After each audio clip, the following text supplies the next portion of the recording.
Hello and welcome everyone, and welcome to another edition of Keep Jazz Alive streaming Conversations with Curtis. My name is Lonnie Davis, and I'm the president, CEO of Jazz Art Charlotte. And we are thrilled to have another great artist with us this evening, Mr. Q Talley. And we can't wait to get started. But before we do, I did want to just share a couple of quick housekeeping rules, and that is just enjoy this broadcast. And if you do have any questions for our guest, Mr. Talley, please do not hesitate to comment in the comments field, whether you're on Facebook Live or YouTube Live. And we will see those comments and especially questions toward the end of the show. We want to hear from you there too. So please go ahead and feel free to put your questions in the chat box, and then we will pass those along to our artists. So without any further ado, I would like to go ahead and turn it over to Curtis. Okay, and thank you, Lonnie, and good evening, everybody. Always a good thing to see you here. Welcome to Conversations with Curtis. I am Curtis Davenport, the Curtis in the title, for those of you who aren't familiar. And as Lonnie said, we are so excited to have our very special guest, a man known around this area simply as Q, Mr. Quentin Talley. We'll bring Mr. Talley on in a minute, but first, before anything else, we just want to pay some thanks to some very special people who make our programs possible. First, our sponsors, the Arts and Science Council, the North Carolina Arts Council, Crown Station, and of course, O's Place Magazine, doing their part to keep jazz alive.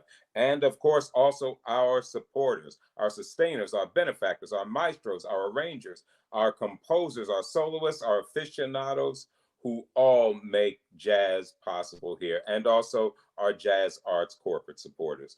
Thank you. Even though I couldn't thank you all individually, I thank you all from the bottom of my heart for keeping jazz alive and making this program and so many other great programs possible here through Jazz Arts Charlotte. So without further ado, let us bring on our special guest, a man once again who's known around this area, known widely for his tremendous artistic talent as a director, as an actor, as a poet, as a spoken word artist. He is a multifaceted man who does so many things truly to make the field of the arts here in Charlotte the vibrant one it is today. So I want to welcome my brother to the stage, Mr., or at least to our screen, Q, Mr. Quentin Talley. How are you, brother? How's it going, everybody? How's it going, Mr. Curtis?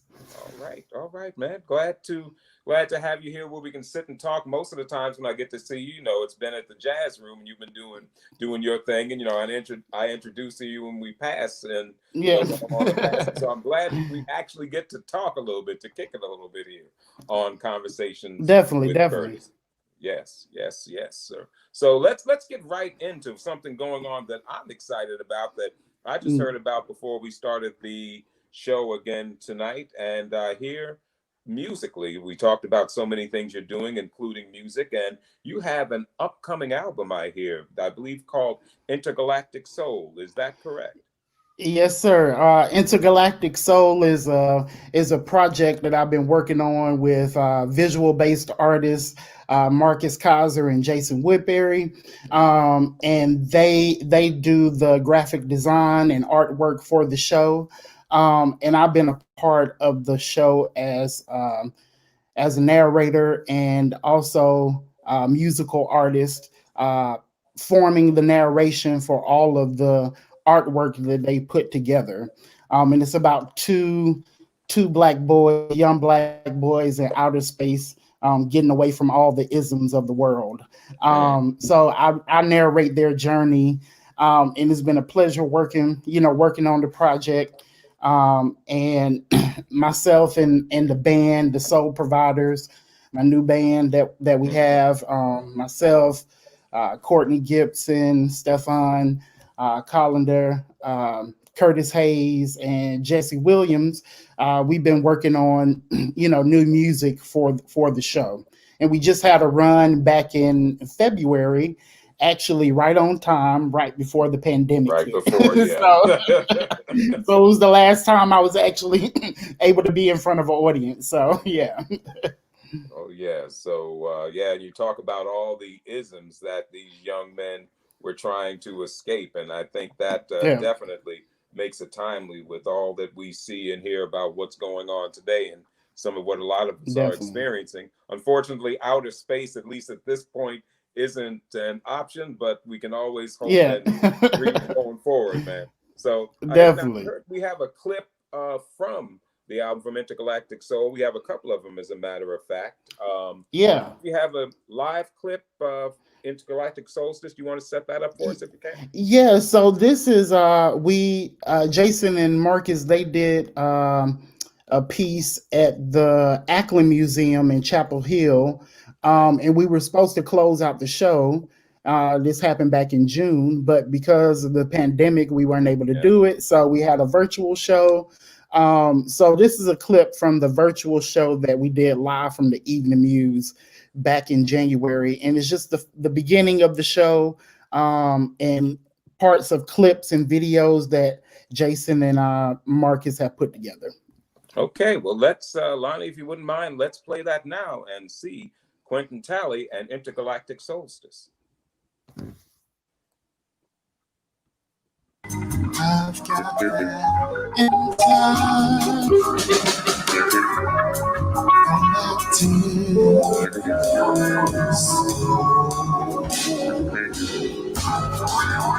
I've got that in time. Galactic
It almost doesn't matter who the president is. Right. Because when you're black, the future's always better. Right. Eventually, they exhaust the power of a star and they go galactic. They harness the power of billions of stars within a galaxy.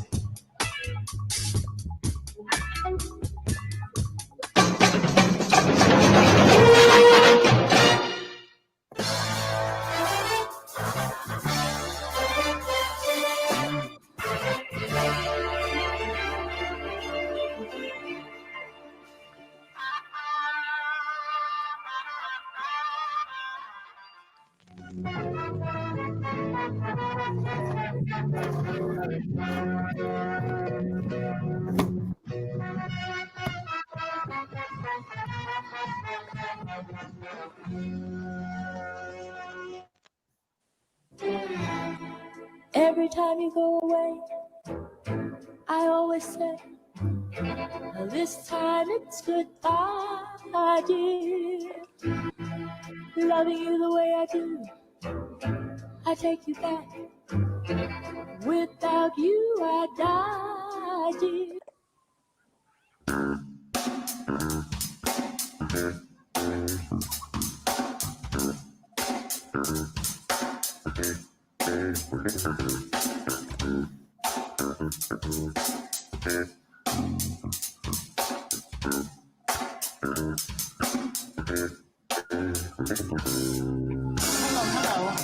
Hello. Yo, my name is Blue, and I got to go. I got to go.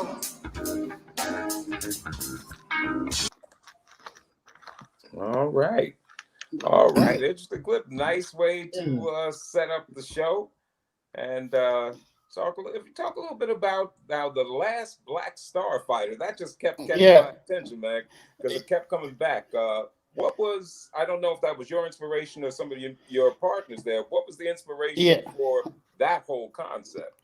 Yeah, so that inspiration came from Marcus and Jason. Yeah. Marcus primarily, and the last Black Starfighter is the show that Pluto and Astro, the two young astronauts, is one of their favorite shows. It's like a revolutionary show, kind of like a Boondocks in the Yeah. future, but it's their favorite show. But it's actually the spaceship that they end up flying on to go across the rest of the galaxy. Yeah. Mm-hmm. Okay, cool. Well, it looks fascinating. Hopefully, if things make a change for the better sometime in the future, we'll get a chance to see it live. Now, I know Definitely. you have plans for the album, correct? Yes. Is that, do you have any idea when that might be coming out? At least, because I'm assuming maybe we'll see the album before the show at this point. Yeah. We've been working on it. We're in studio now that we've been working on it. And finally got all the songs done.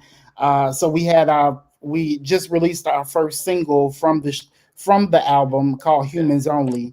And most of the music in the show is actually on the album. So it's the soundtrack from the show. So Humans Only was our first single that we dropped back in June. Yeah, June the 19th or 20th. Okay. Yeah. All right, It was cool. one of those 2 days. Okay, well, 1920 Yeah. is all, either one is It was around that Juneteenth solstice time of year. So yeah. Yeah, that works. So, well, I think we also have a clip, if I'm not mistaken, of Humans Only. So Yes. since I know some of our audience hasn't gotten an opportunity to hear that yet, if we could, Lonnie, would we be able to hear that now? So Humans Only by Quentin Talley and the Soul Providers, coming from the album Intergalactic Soul.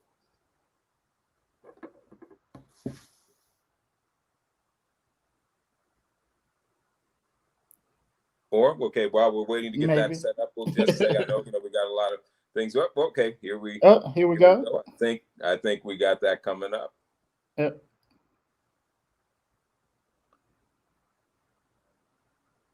Okay, now is this a song? Well, I'll just ask. This song, is this one that you composed, Q, or was this? Yeah, I wrote the song, and the entire band really came up with the melody.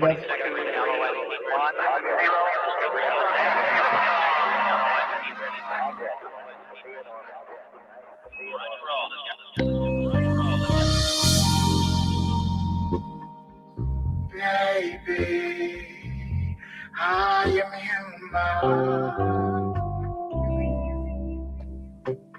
Oh, baby, I promise.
Oh,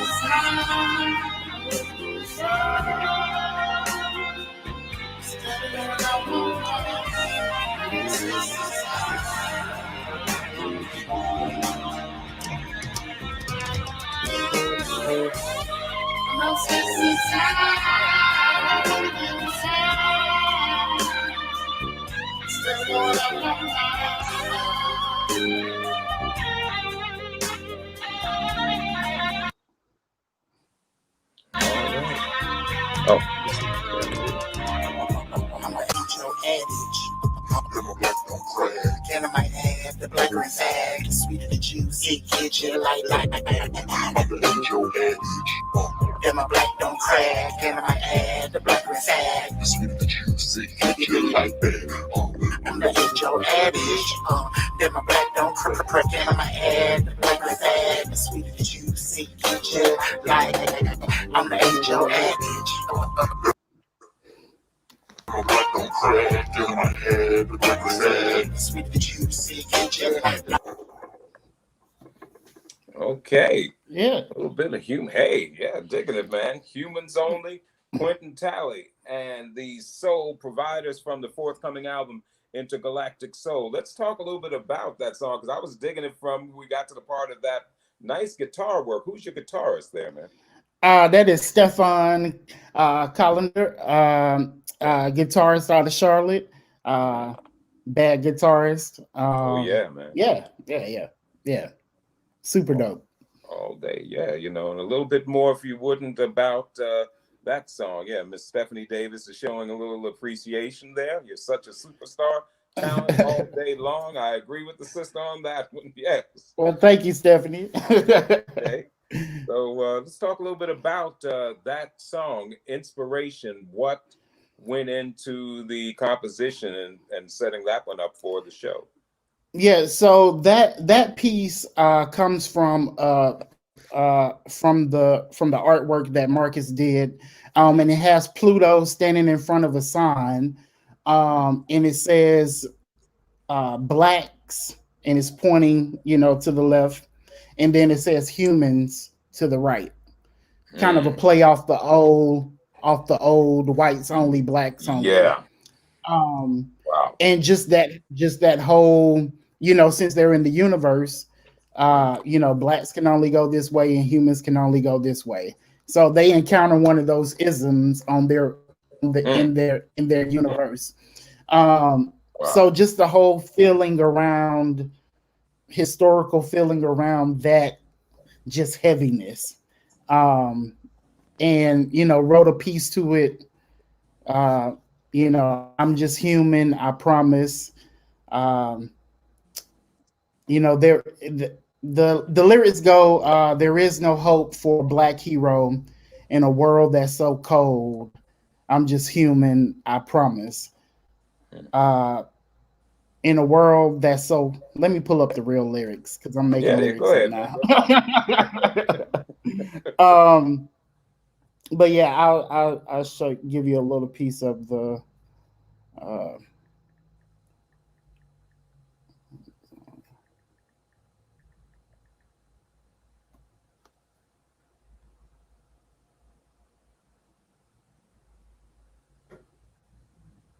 So yeah, baby, I am human. Oh baby, I promise. This melanin is vulnerable, yet made of gold and full of potential. I am black boy joy.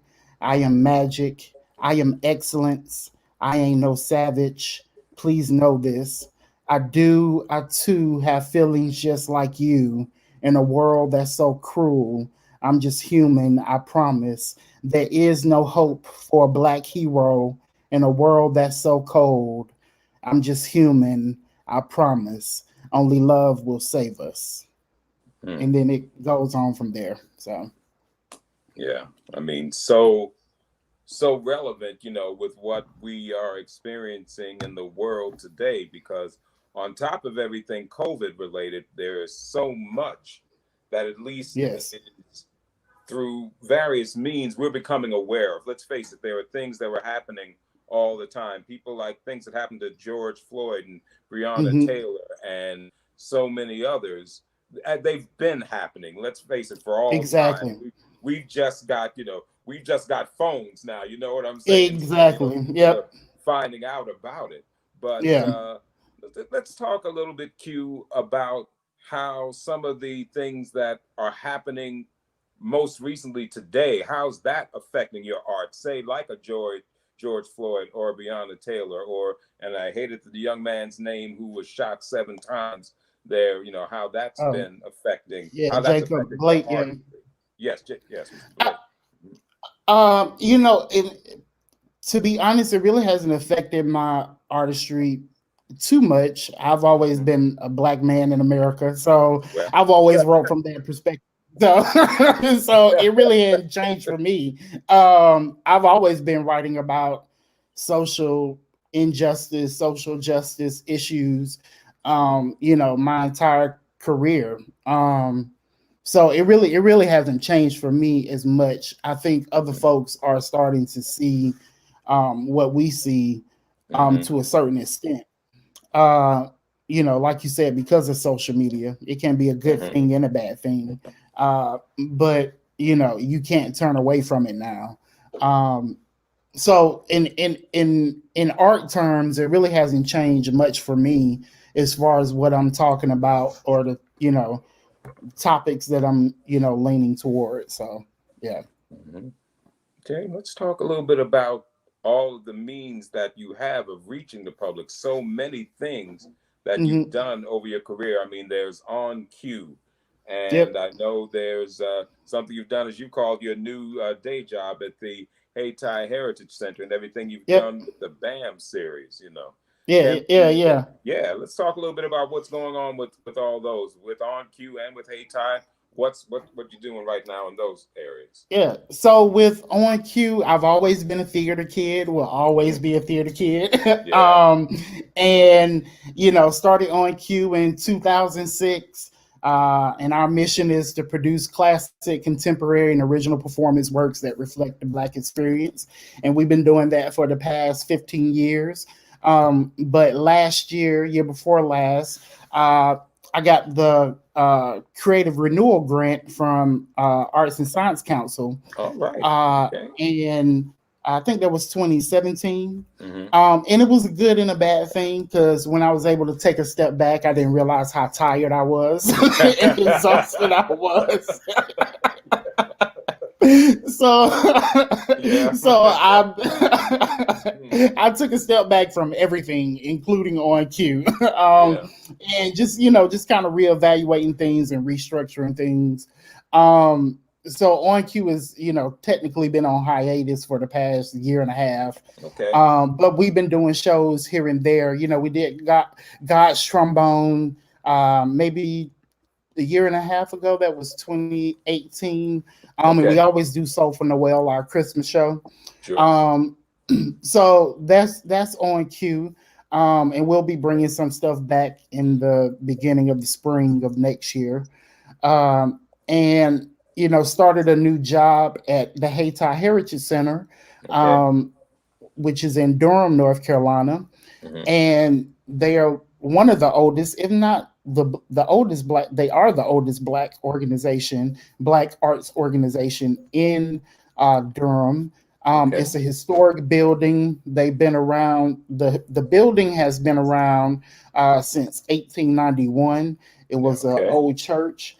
And the Hayti district in Durham, as W.E.B. Du Bois put it, was one of a community that could be replicated around the nation for Black folk.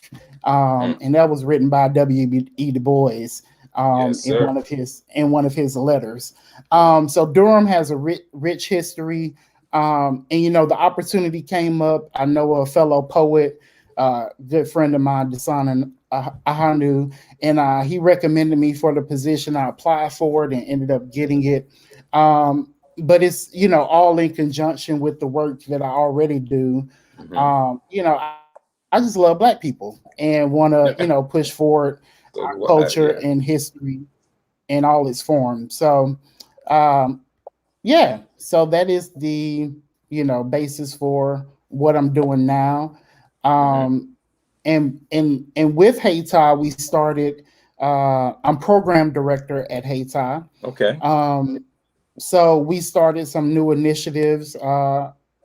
Folks may know Dwayne Jordan. I know Yes. he's been at the Jazz Room. Yes, he He's has. in Yeah. Durham. So we got together and started the BAM series, Okay. Black American Music series, and Yes. paying homage to various jazz artists. Mhm. So we've done. We started off with John Coltrane on his Mhm. birthday last year, All right. and then kept it rolling. So we've done John Coltrane, um, Max Roach, Thelonious Monk. And we were supposed to do Nina Simone, and then COVID hit. So, COVID. Yep. Well, so COVID but messed up a Nina lot of Simone, things, yeah, but we're back around. So Nina Simone will be coming up soon. So make sure right. you go to Hayti Heritage Center or the Facebook page or hayti.org, and stay up on that. But we did a project just lately with the Hamiltons and Mavis Mhm. Swan Poole about the Chitlin Circuit as an Mhm. ode to the Green Book, and it was through the North Carolina, sponsored by the North Carolina African American Heritage Commission, Okay. and all about the Green Book and the places and spaces in excuse me, in Black history, and in the Green Book that were our spaces, Mhm. that we could go and be safe when we travel, around the country. So came up with the concept of the Chitlin Circuit, and I believe we have a little clip of some I of the believe we players do. from. Yeah. Yeah, from the Chitlin Circuit. So this will give you a little taste of the BAM series and the Okay. Chitlin Circuit at the same time. Yeah, because Okay. Dwayne was the band leader for this as well. So Okay. Cool. Well, maybe yeah, if we ask Lonnie real nicely, maybe she'll bring up that clip for us. And you see, we were nice, so there here she we are. exactly. There we are. The Chitlin Circuit review. Yeah.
Yeah, Okay. and they got another selection coming up. We can play a Okay. little piece.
Okay.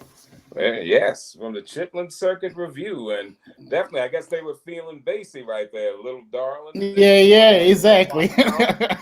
Yeah. Little Give me bassy. So some. that was Yeah. Dwayne on drums, Lynn Mhm. Grissett on trumpet, uh, Sam King on sax, Okay. JC on guitar, Brandon Moore on keys, and Kevin Beardsley on bass. Okay, I'm glad because now you knew the next question I was going to ask. Who were the cats up there? And it's Yeah. very interesting. And our friend Mr. O, he makes a comment here. He says, "Damn, that's the first mask I've seen that allowed sax access." And yeah, that yeah, I guess that's sax in the Yeah, COVID era, man. exactly.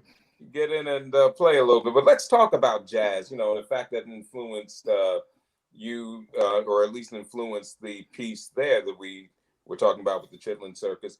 Can you Mhm. tell us a little bit about jazz and any influence that it's had on your writing, on your artistry, on what it is you do? Obviously, we've seen the influence of some other musical styles, and we have a lot of a jazz-based audience here. So let's talk about the jazz influence with Q. Yeah, so jazz has always been a part of my life and really became a part of my life after high school, like later part of high school into college is when I really started getting into jazz. And it really influenced my writing style.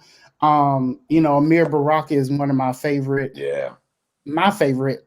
I want to say one of my favorites. He is my favorite writer. yeah. And just reading about his background, in turn, I found out about all these jazz artists.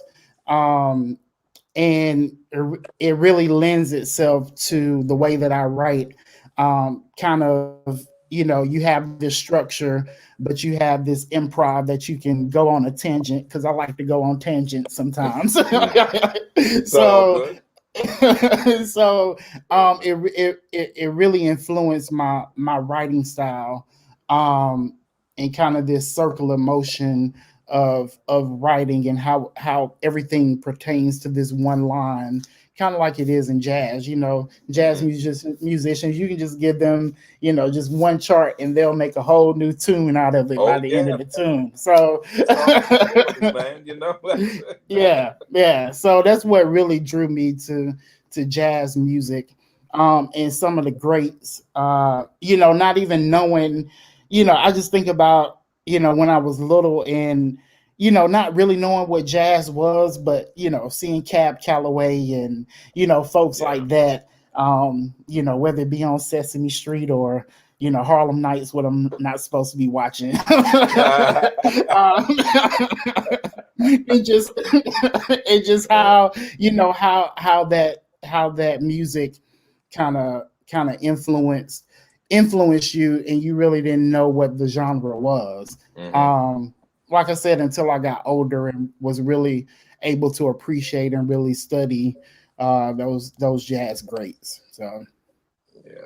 Well, I see it's also, been an influence, at least in some of your work that you've done as an actor as well. And I know yeah, there's something in our sister Stephanie, who's been in our chat a couple of times, also mentioned yeah. Miles and Coltrane Blue a little while ago. Yes. I know we have a clip, but before we get to that, tell us a little bit about how you got involved with that play. Obviously, about one of the greatest musical duos of all time. The work they did together is timeless. So how Yeah, did you get definitely. involved with that? So, yeah. Shout out to Stephanie. She's been a great supporter of Miles and Coltrane. Is one of her favorite plays. I believe she's been to every show we've ever done, which is Wow. awesome. Okay. From the Appreciate beginning you, sister. to now. So, but it really started as a conversation. Back. This has been almost 15 years now. 12. Yeah, I guess you'd say about 15 years ago.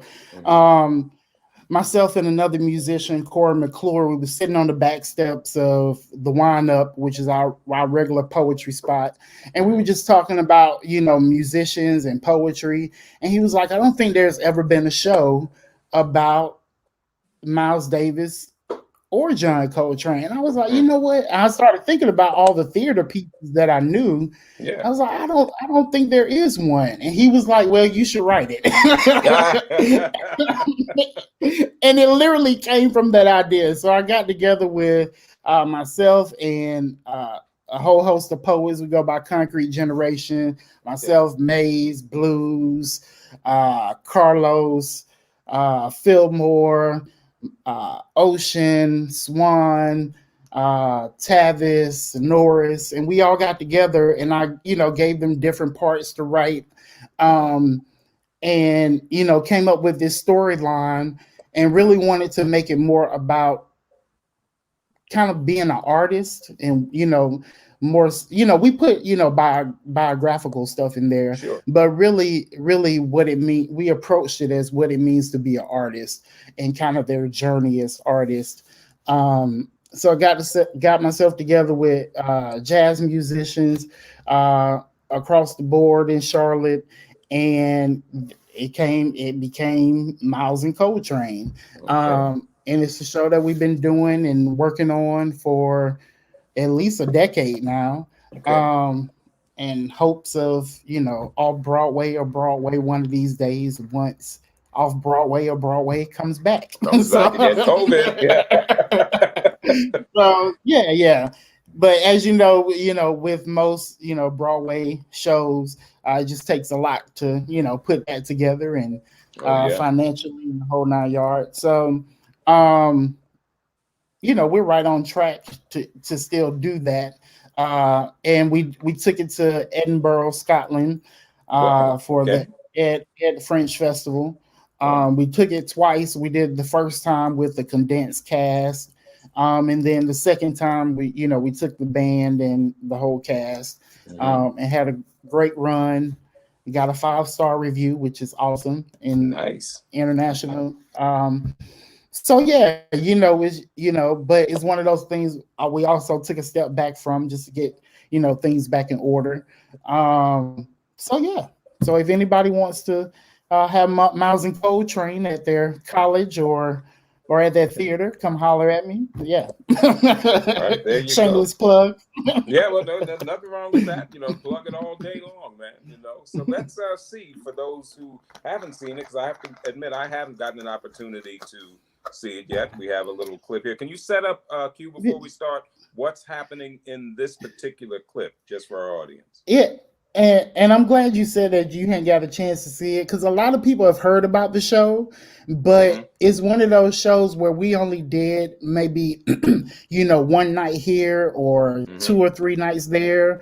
The longest run that we've ever done was 2 years ago. And that's finally when we did a full run, and that was for 2 weeks. But other than that, it's kind of been one night only here, one night only there.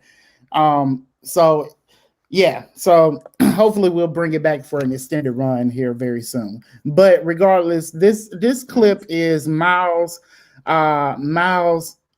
meeting John not for the first time, but Miles meeting John at rehearsal, and introducing him to the band, and John asking him, what he wants to do with the music. So, and then it goes into John's monologue talking about himself. So, all right, well, let's see it from Miles. It's such an honor and a pleasure to be working with you. I guess what I would like to know is, since you have me as a part of the band now, how would you like for me to approach the music? I heard you play, and I like your sound. That's why I brought you in. You put in some space. Okay. Well, thank you. Well, I guess the question I really like to ask is, what kind of scales would you like to hear in approaching? This is jazz, baby. I heard you play. I like it. But I guess the real important question I like to ask is, what's the theory behind what we're doing? Leave that theory shit in school somewhere. This is jazz, baby. Okay. You live this. Okay. Well, again, well, thank you again for having me. Thank you. This for me has always been Sunday prayer service. All I ever wanted to do was feel his presence throughout the room. Maybe they, the audience I mean, might find a bit of peace, fury, salvation, like I did, like I still do to this day. I sing praises the only way I know how, through the music. I needed a chance to explore. I got that chance, I took it, and I never looked back. Throughout the eternal fabric of time, there have been those who thought they could, those who wished they could, those who fall victims of victimless failures, attempting to succeed without succumbing to fear. Hell, we all know the story. Like the back of black housing. Hell, we all know this story. Kinfolk, cut me some of that smooth slack. From the back of black backbone, connected the knee bone, hip, jerk, saxophone. Man, it all works. Especially when the sweat bleeding down forehead like holy water. Man, damn. Man, cause we cutting through those notes. Like those. Man, gave us God. Gave us grace. Man, give us that blue. That kind of blue.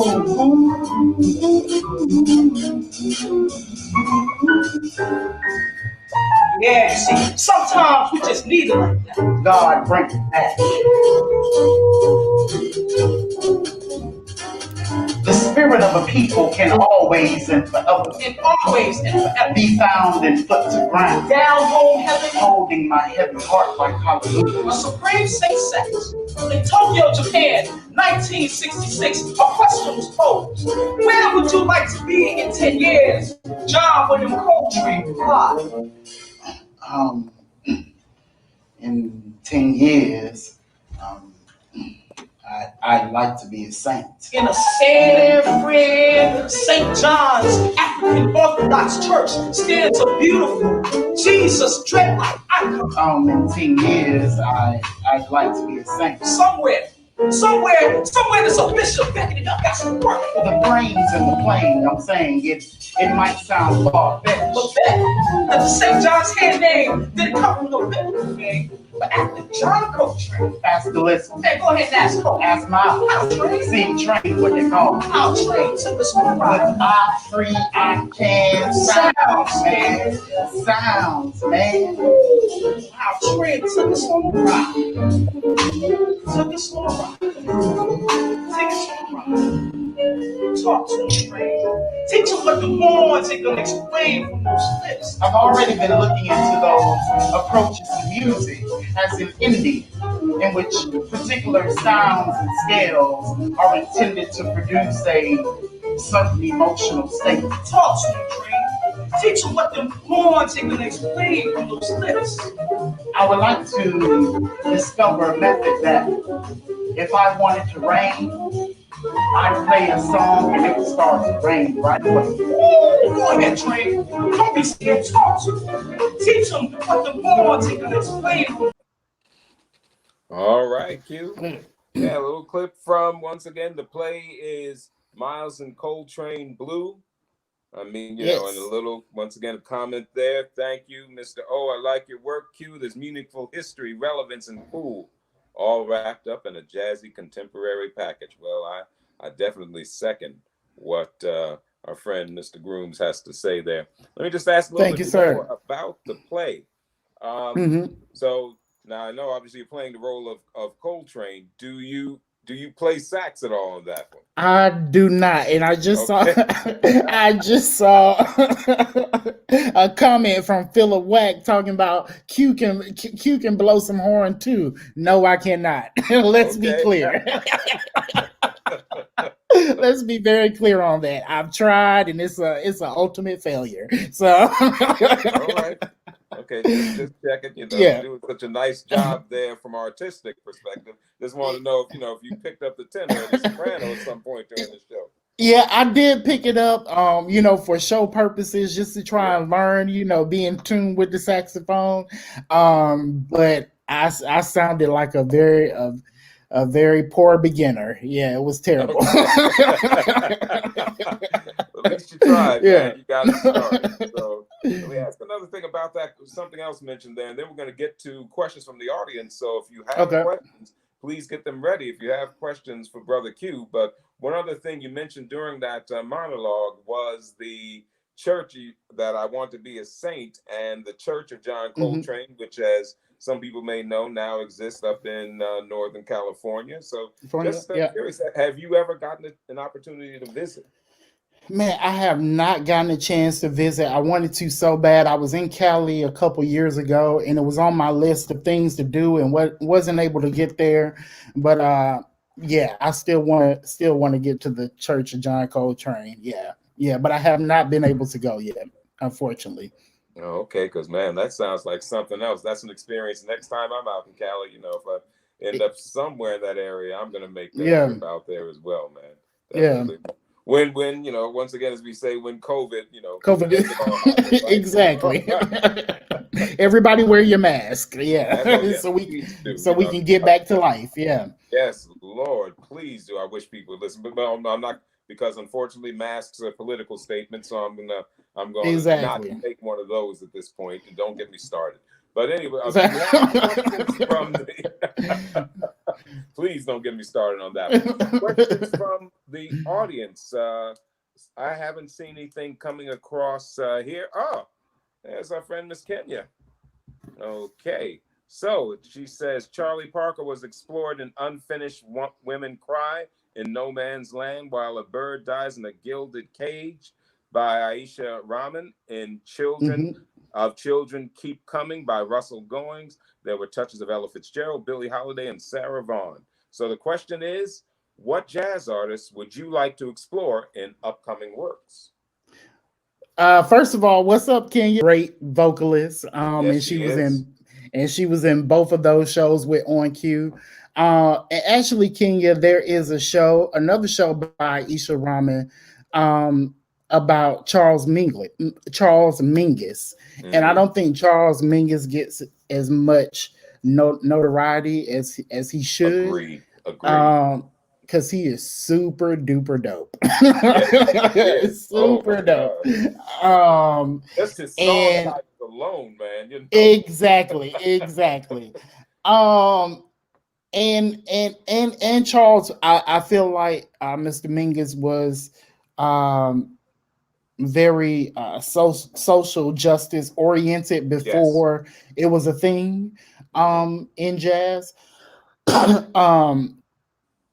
I've just heard stories over the years about his concerts and just the things that he would do and say to folks, which is great. Well, I'm going to share his eggnog with you sometime. I have his eggnog recipe, bro. I'm word. Going to share that with you, man. Cool. But yeah, he's definitely one of the people that I would love to dive into more. And like I said, there's a play about him by the same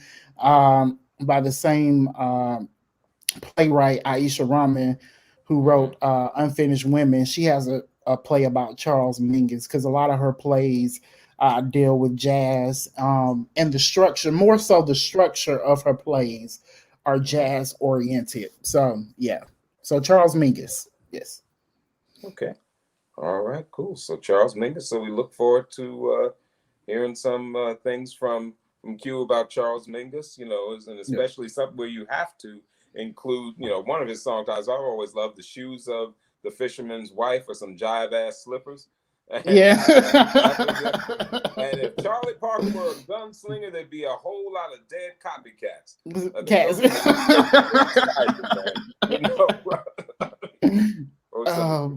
music, man. So hope to hear that. But thank you, Miss Kenya, for that question. And always good to hear from you. Do we have any others with questions for Mr. Q here? Okay. Hey, Quentin. It's so good to see you. Woo, WU in the house. Winthrop in the house, yeah. When is the next time you'll be doing spoken word, and where does your motivation come from when you compose? So the next time I'll be doing spoken word, it's random nowadays. We did a filming. I don't know if I'm supposed to say this, but I'm saying it anyway. Go ahead. But we did a filming My a show. couple Go of ahead, days man. ago. Filming a couple of days ago. The Charlotte chapter of NAACP, Yeah. and it was for. It's kind of a rock the vote, but it's called woke the vote. So I Okay. did a poem for that. So that'll be coming soon. Because it is election time. Go vote. Yes, Um, please. please Please. go vote, please. Vote early. Yes, Please. please. Vote early. Yes, Lord. Please. I will drive you. Please call me for a ride. Go. So, and kind of the motivation, just really, things that I see every day in life. Really, anything can be a motivation for, writing. Um, yeah, really any and everything. There's no certain topic that's off limits. Just kind of whatever inspires me during the day or whatever I see. um Poets have all types of inspiration to pull from. So, but most of my stuff comes from social justice issues or social issues in general, is usually where my work kind of falls into the category of. Okay. And thank you for that question. Do we have another?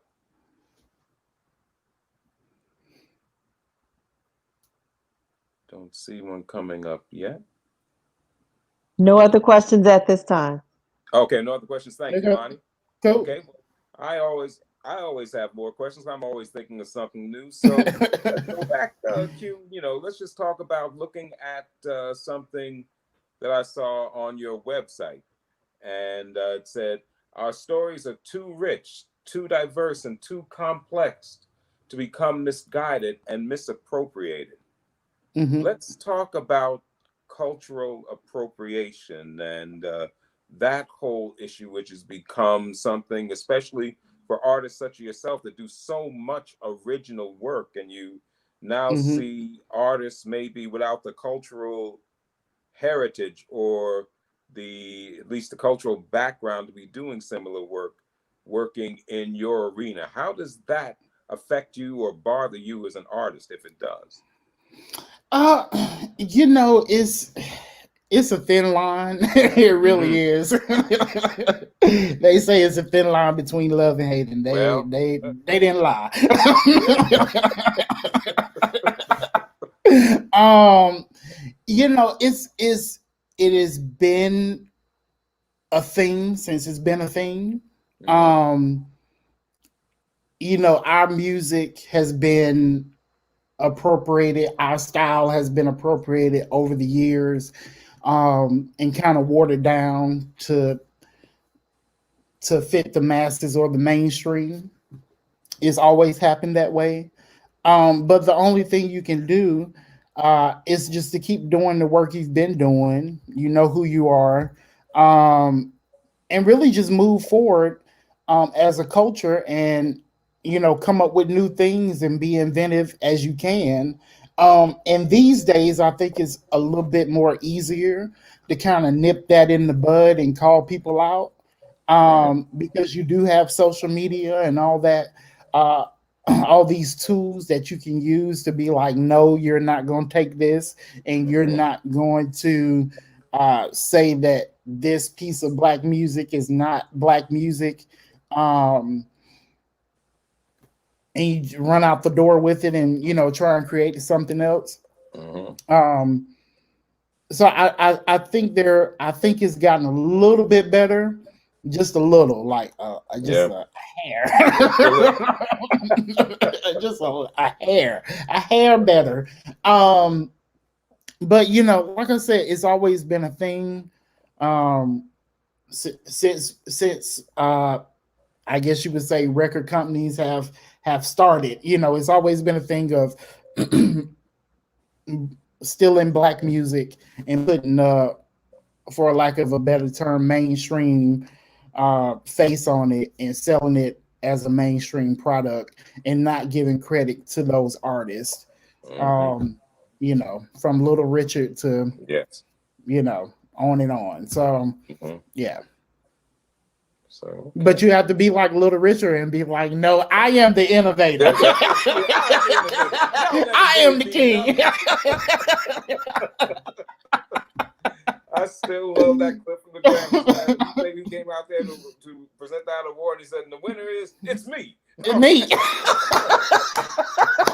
thought he was going to let it alone. He said, and the winner, it's still me. It's me. Get it right. Get it right. Oh, that's Oh, right. boy. Richard was one of a kind, man. God rest him. He was something else. But last thing, Q, we've been talking, since just we've been hanging out here together, we've been talking, and joking a little bit about COVID and how it's affected you and others artistically. And I know it has had, just in listening of the gigs that you would plan, it's had a profound effect on you, as it has on all of us. So let's talk about when all of this at least dissipates to the point when we're able to get out a little bit more from an artistic standpoint. What's one of the first things that you want to do artistically? Have a drink. I know they ain't got nothing to do with art, but I just want to have a drink with the peoples. Nothing wrong with that, man. Yeah. Artistically, the first things we'd like to do is circle back around to Intergalactic Soul. Because hopefully by then the album will be done, and we can do a full show, another run of it. So that's what I really want to focus on, is getting that, tighten it up, so that we can, tour with that a little bit. So Intergalactic Soul will definitely be the first thing on my list. Yeah, definitely. Okay. Well, let's also make sure before we wrap up, because it is coming to the end of the time, but I do want to make sure that those who want to keep up with everything going on with you, some people I know here are regulars and are very familiar with you, but others are just finding out and very excited about you. So if you can give me websites, Instagrams, any other pages that people need to know about, if we can share it with the audience. Yeah, so you can follow me. My personal page and website is Quentin Talley. That's QuentinTalley. So at Quentin Talley, Instagram, Facebook, Twitter, all of that. Actually, on Instagram, I believe it's I am Quentin Talley. And then if you want to follow on Q, is You Are Now On Q. And that's all spelled out, YOUARENOWONQ. Same thing for the website. And if you want to, you're in Durham sometime and want to catch up with some jazz or some arts programming, visit us at Haytie, and it's hayti.org, HAYTI.org. And that's on Facebook. As well, Hayti Heritage Center on Instagram. On the screen now, yes. Yeah. So and I'll post all these links in the Facebook, on the Facebook page. As soon as we get done. And so follow us, and thank y'all so much for having me. And I love jazz arts. Big ups to Lonnie and OC. Yeah. All right. Thanks for coming out and spending a little time with us. And like I said, this has just been great for me to finally get to sit down and, and kick it with you a little bit. Because exactly. One thing, okay, Q's on tonight. Let me get Q on the stage. To get and sit to talk to you, man. This has truly been a pleasure for me, as I'm sure it's been for our audience. So, Quentin Talley, Brother Q, thank you for joining us tonight. Before I turn things back over to Lonnie, I want to say thank you to all of you, our audience members who make everything possible.